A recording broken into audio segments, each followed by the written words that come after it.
تو میں اس لیے یہ جو ارطغرل ڈرامہ ہے نا, میں پھر بتا دوں, میں اس کے جائز ہونے کا فتویٰ میں نے دیا ہی نہیں ہے. لوگ کہتے ہیں فتویٰ دیے بغیر آپ نے اتنی ترغیب دے دی ہے کہ فتوے کے تکلف کی آپ کو ضرورت ہی نہیں تھی. یہ بھی نہیں ہے, ٹھیک ہے نا.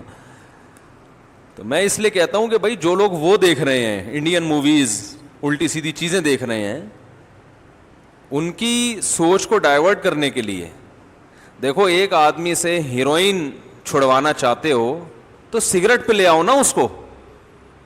اگر وہ سگریٹ پی کے ہیروئن چھوڑ دے تو بہت اچھا ہے نا, لیکن آپ اس کو ہیروئن چھڑوا کے بالکل ایسا وہ حاجی اور نمازی بنانا چاہتے ہو, اور بالکل آپ چاہتے ہو کہ یہ جو ہے وہ ایک دم سارا صحیح ہو جائے, تو ایسا نہیں ہوتا میرے بھائی. تو اس لیے طیب اردگان کی جو یہ کوشش ہے نا, یہ کوشش چونکہ وہ امت کا خیر خواہ ہے, وہ چاہ رہا ہے کہ امت صحیح نہج پہ چلے, تو اس لیے اس نے اپنا کام کر دیا. اس نے کہا پہلے سوچا تھا میں ڈرامہ بناؤں گا اور اس پہ بڑی محنت کروں گا, اتنا انویسٹمنٹ ہوگی اس پہ, اور یہ تھنکنگ لوگوں کی بنے گی, مسلمانوں کا شاندار ماضی دکھا. ابھی تو ایک ہیرو دکھایا ہے, اور میں پھر بتا دوں میں نے وہ ڈرامہ نہیں دیکھا ہے, یہ پہلے بتا دوں میں. ابھی تو ایک ہیرو دکھایا ہے, تو نوجوانوں کے یہ جذبات ہیں. ہماری تو تاریخ میں ایسے لاکھوں ہیرو پڑے ہوئے ہیں. تو بھائی بند کمرے میں بیٹھ کر بات کرنے کی بات اور ہوتی ہے, ذرا دنیا میں چلو پھرو دیکھو تو پھر بات اور ہوتی ہے. تو اس لیے بہت زیادہ لوگ مجھے بار بار ملامت کر رہے ہیں کہ آپ فتویٰ دیں کہ یہ دیکھنا بالکل حرام کبیرہ گناہ, اور یہ ڈراموں سے کہاں دین آتا ہے, ڈراموں سے کہاں, ڈراموں سے بے دینی آئی ہے کہ نہیں آئی ہے, کیا خیال ہے؟ لوگ کہتے ہیں کہ پہلے جو ہے نا, لوگ کہتے ہیں ٹی وی سے تبلیغ نہیں ہوتی, ویڈیو کیمرے سے تبلیغ نہیں ہوتی. ڈاکٹر ذاکر نائک اگر ویڈیو کیمرے میں نہ آتے تو جو سینکڑوں ہزاروں مسلمان ہوئے یہ ہوتے. یہ تو وہ مسلمان ہیں جو وہاں مسلمان ہوتے ہوئے نظر آ رہے ہیں. باقی ڈاکٹر ذاکر نائک کی اسپیچ سے کتنے لوگ اپنی مسجدوں کے امام کے ہاتھ پہ جا کے مسلمان ہوئے ہوں گے, اس کا تو کوئی ریکارڈ ہے ہی نہیں. نہیں آ رہی سمجھ میں؟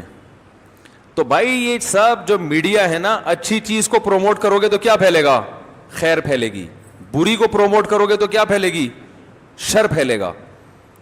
آج کسی نے اعتراض کیا مجھ پر کہ یہ علماء نے جو گنجائشیں دی ہوئی ہیں نا, ان گنجائشوں سے تباہ ہو گیا معاشرہ.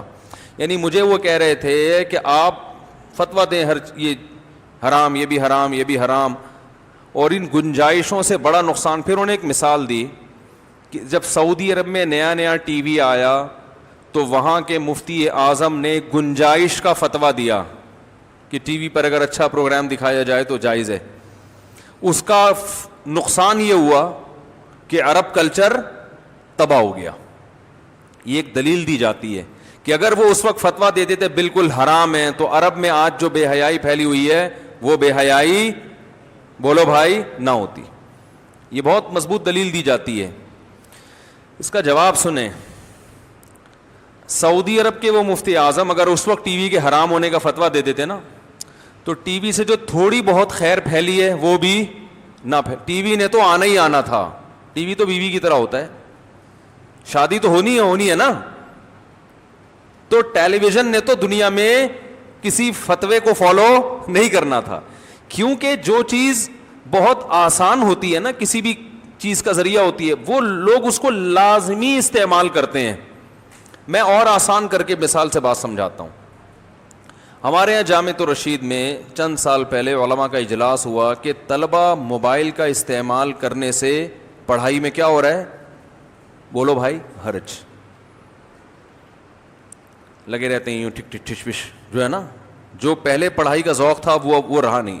لہذا موبائل فون, سیل فون کے استعمال پہ کیا لگا دی جائے, پابندی. سب بیٹھے, اجلاس ہوا, بڑی بحث ہوئی, کسی نے موبائل کے حق میں بات کی, کسی نے موبائل کے خلاف بات کی. تو ہمارے جو شیخ ہیں نا, جن سے میں بیعت ہوں, اللہ نے ان کو بہت فراست دی ہے, تقویٰ بھی اور فراست بھی. آج کل تقوی کے بغیر جب گنجائشیں دی جاتی ہیں نا تو غامدی بن جاتا ہے انسان, ٹھیک ہے نا. وہ پھر ان کے تو پھر کوئی نہ اصول اور ضابطہ, وہ تو پھر ہر چیز ہی کیا ہو گئی, سب صحیح ہے.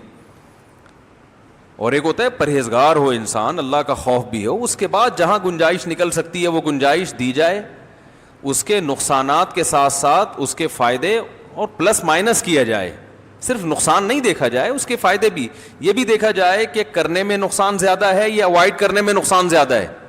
بعض دفعہ اجتناب میں نقصان اس سے بھی زیادہ. اب ایک کینسر کے پیشنٹ کو آپ لے کر آئے, ڈاکٹر نے کہا جی کیمو تھراپی ہوگی.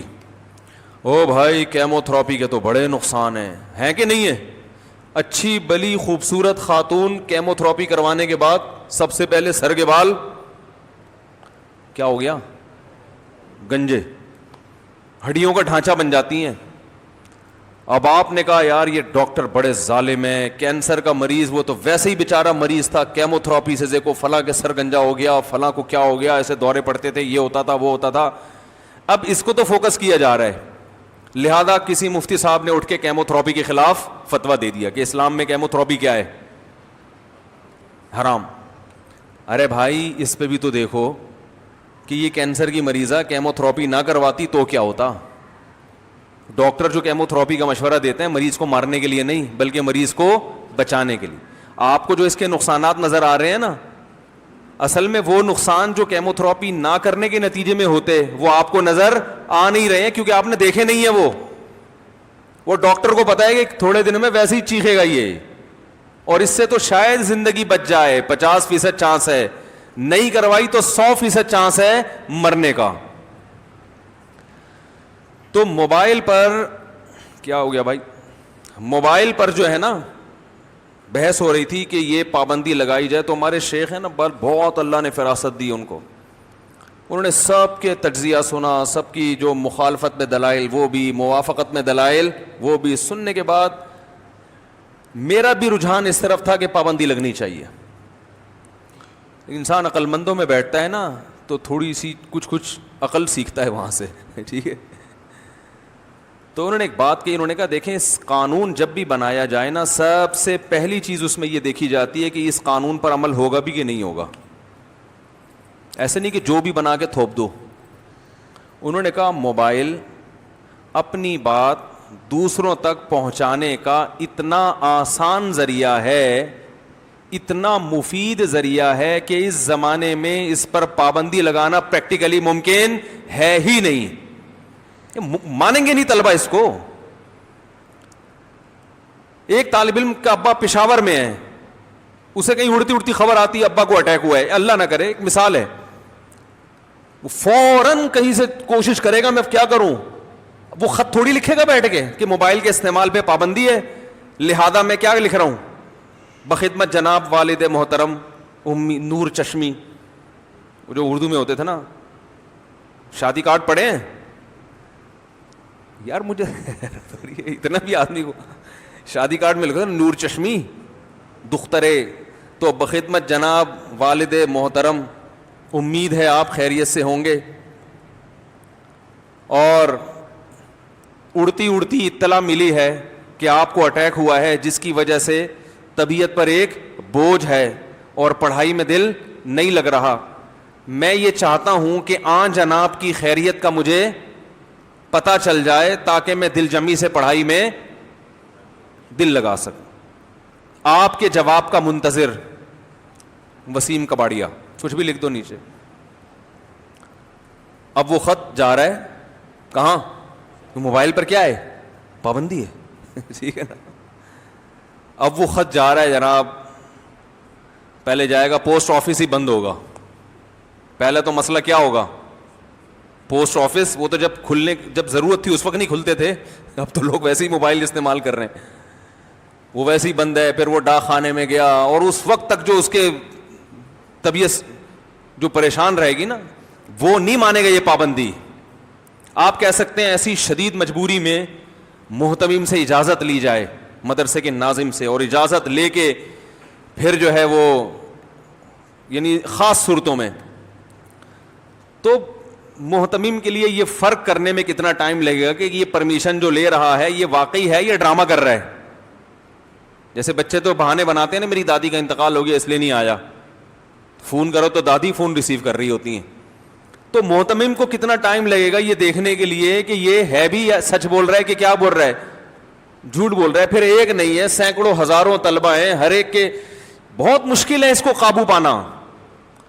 تو ناممکن ہے, پریکٹیکلی ممکن نہیں ہے. اس سے کیا ہوگا, اللیگل استعمال شروع ہو جائے گا. سمجھ میں آ رہی ہے بات؟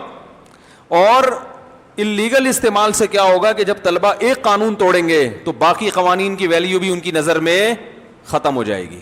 کہیں گے قانون پہ چل کے تو سروائیو کرنا ممکن ہے ہی نہیں, لہذا ایک نہیں, ہاں 5-6 صوفی ہر جگہ ہوتے ہیں, پوری دنیا میں 5-6 صوفی ہوتے ہیں, ان کو دیکھ کے تھوڑی قانون بنایا جائے. وہ آپ ان 5-6 صوفیوں کو دیکھ کے کہیں یار انہوں نے قانون فالو کیا, 5-6 ہی ہیں بس, وہ باقی نہیں, وہ چھپا کے رکھیں گے موبائل.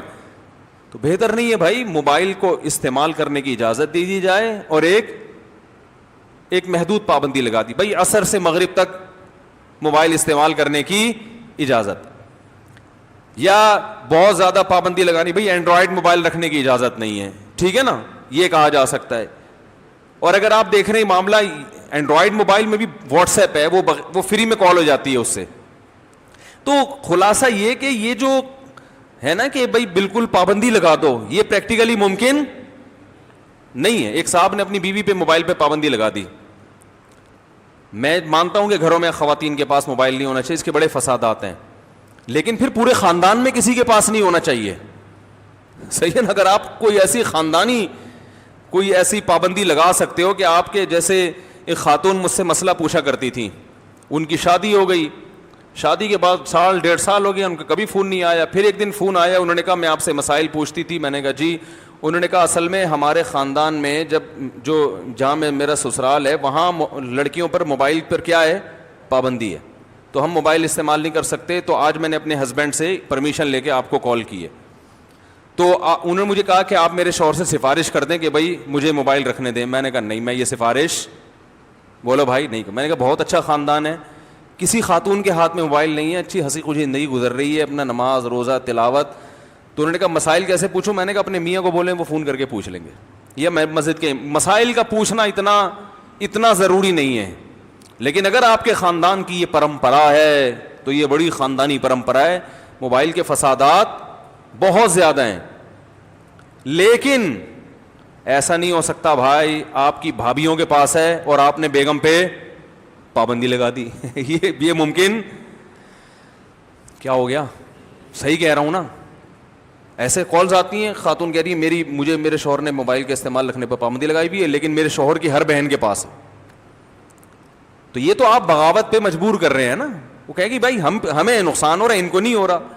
تو ایسے موقع پہ جہاں کلچر کا ایک حصہ بن جائے موبائل, وہاں آپ اس کے سائیڈ ایفیکٹ کی اصلاح کی فکر تو کرتے ہیں کہ کس طرح کا سے اس کے نقصانات سے بچا جائے. سرے سے موبائل ہی پہ پابندی لگا دیں گے, اس پابندی کو کوئی قبول نہیں کرے گا. وہ جاؤ پرانے زمانے کے پہاڑوں پتھروں کے. سمجھتے ہو کہ نہیں سمجھتے؟ لوگ مجھے کہتے ہیں میں اب چاہ رہا ہوں اپنی بیگم سے موبائل لے لوں اور ہمیشہ کے لیے پابندی لگا دوں. کیوں بھائی؟ اگر آپ تھانے دار ہو, ایس ایچ او سے بڑے اچھے تعلقات ہیں آپ کے, اور آپ کی بیگم اس پابندی پہ زبردست طریقے سے عمل کرے گی, اور سب کے پاس موبائل ہوگا, آپ کی بہنوں کے پاس بھی, آپ کی بھابھیوں کے پاس بھی, جوائنٹ فیملی ہے, سب موبائل پہ گپیں لگائیں گے. صرف ایک آپ کی بیگم ہوگی جس پر یہ پابندی ہوگی, اور اتنی نیک بیوی آپ کو ملی ہے کہ وہ اس پابندی کو فالو بھی کرے گی, تو اس کو تو ویسے ہی موبائل دے دو, اس کو ویسے بھی نقصان. بھائی اتنی نیک ہے پھر تو کیا خیال ہے, پھر تو ویسے بھی اس پہ پابندیوں کی